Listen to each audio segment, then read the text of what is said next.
केहू ना दुलारे रे। तोरे से जादे माई केहू ना दुलारे रे।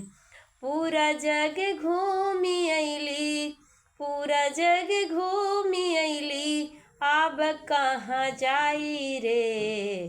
तोरे से जादे माई केहू ना दुलारे रे।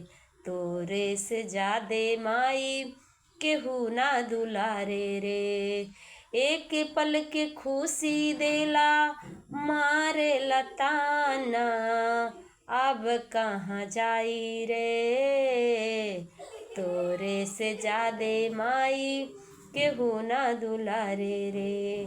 तोरे से जादे माई केहू ना दुलारे रे।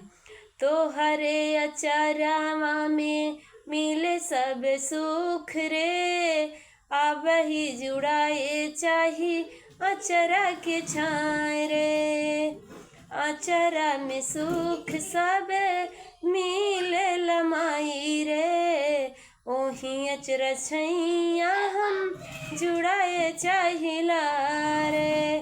तोरे से जादे माई केहू ना दुलारे ले।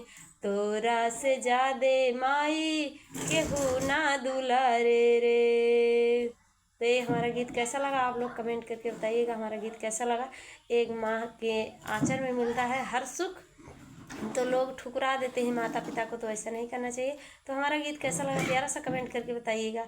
हर सुख माँ के आंचल में होता है, माँ के आंचल के छैया में होता है सारा सुख। तो एक बार प्यारा सा कमेंट करके बताइएगा।